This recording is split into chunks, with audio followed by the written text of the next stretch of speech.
My name is Russell Byrd. I'm the kitchen manager here at Father McKenna Center. I've been here 8 years, 7 months, 6 weeks, 4 days, and 3.5 hours. In that order.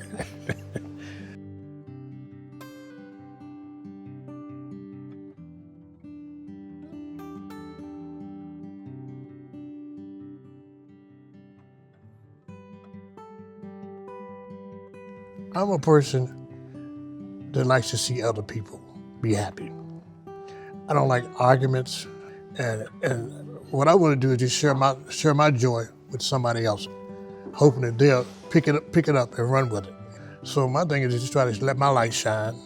The other people will see my good works and glorify God. That's all I want to do. My mother used to be always was happy, always happy go lucky. That's why I kind of act silly all the time, because laughter somehow heals your soul.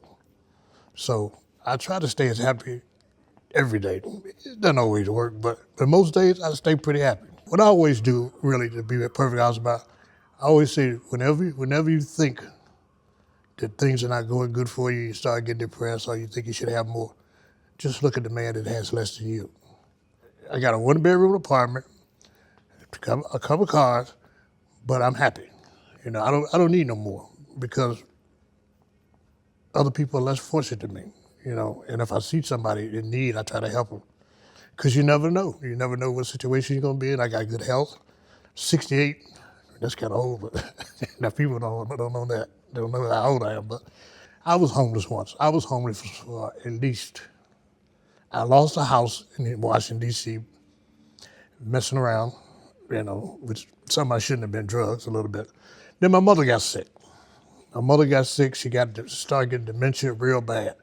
And I had to leave my job to take care of her, because she didn't have enough insurance to pay for that kind of care she needed. And that kind of made me go off the wrong end.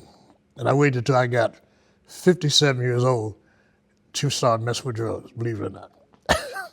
And I've been taking care of my mother ever since. She's 90 now, and she's in a nursing home now, but I still love her, and kind of hurts to see her mentally incapacitated like that.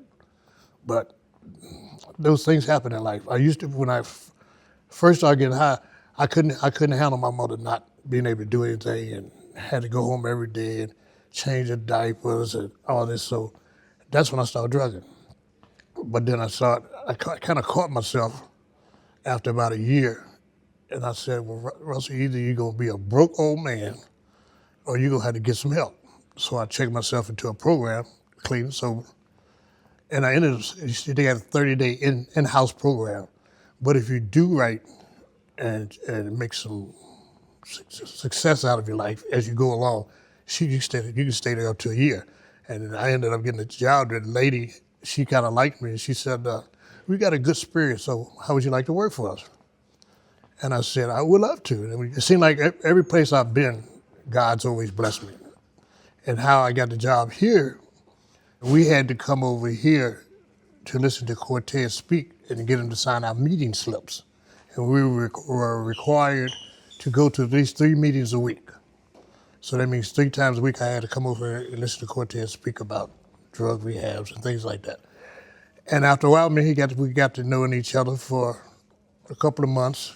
And then I went to a class he had called Prison Recidivism class, which teaches you things you do to stop you from going back to prison, because I had spent 18 months in jail. Not a whole lot of time, but enough to make me not like it. At one point at Clean and Sober, I got hired as a chef over there. And I still kept coming to meetings here. I used to like to hear Cortez talk because he was real inspiring. And one day, they needed a cook here. And I asked him, I said, I saw him walking down the street, and I asked him, have they filled that spot yet? And just show you how God works. And he said, yeah. And he said, well, I'll need your resume yesterday. So I went back to Clean and Sober and had a girl type up my resume. And I came over here, and they set me up an appointment for an interview. And I had 2 phones at that time. So the phone that belonged to the center over there, and also my private phone. So they kept calling me on my private phone, and I missed my appointment here. So I came over here, and they told me that Russell, we had just filled the job. We were trying to call you or whatever. I said, oh, I done blew it again. So, but just to show you when God got something for you, you're gonna get it one way or another. So I just went back to clean and sober, and I was kind of depressed. And then about 2 months later, the cook over here got fired. And Cortez came over to where I was working, and they kept telling me because he's about 5'4". So they kept telling me, Russell, somebody wants to talk to you at the front door. And I didn't really feel like talking. I was busy that day. And I kept saying, well, just tell him, man, I'm not here right now. I'll be back later. So finally, I went out the back door. I said, let me go to lunch. And there was Cortez. And he asked me, he said, you still want the job over there?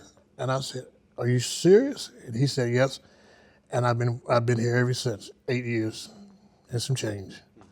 And I really like coming here because it was really, one thing about it, you always, by the volunteers rotating, you always made friends with somebody who was very intelligent, who had a good heart. Mostly all people were Catholic, and were religious. And that really made me feel good. And after a while, I just got to the point where I just felt blessed when I came in here. It seemed like problems didn't seem to bother me as much and stuff like that. And so I got a good rapport with Cortez and Miss Kim, and she left.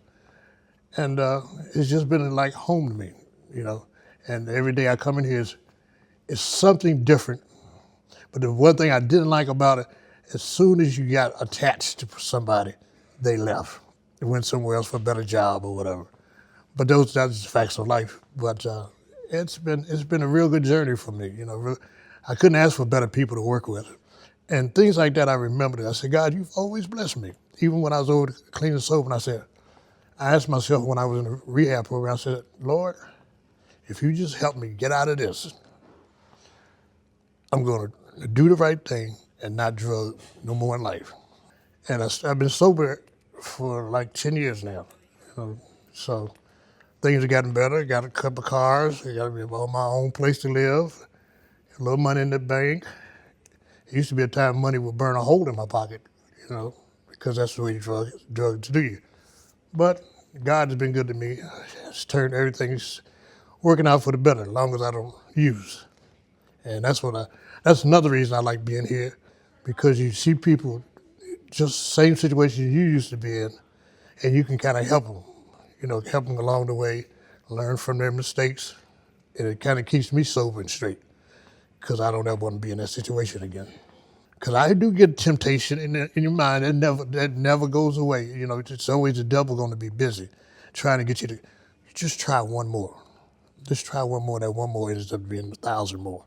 So my thing is, I just try to learn by my mistakes and just try to, I like to hear those guys' stories. And that's one thing I liked about Cortez. When we used to have meetings up front, he's been in jail for 20 years.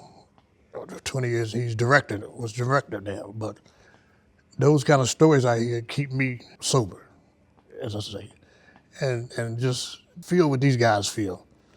Try to treat them nice, feed them nice, and just hopefully one day they'll see something in you that'll make them say, you know what, if he can stop, I can stop, and that's what kind of keeps me going. But I get depressed sometimes, and that's what drove me to drugging.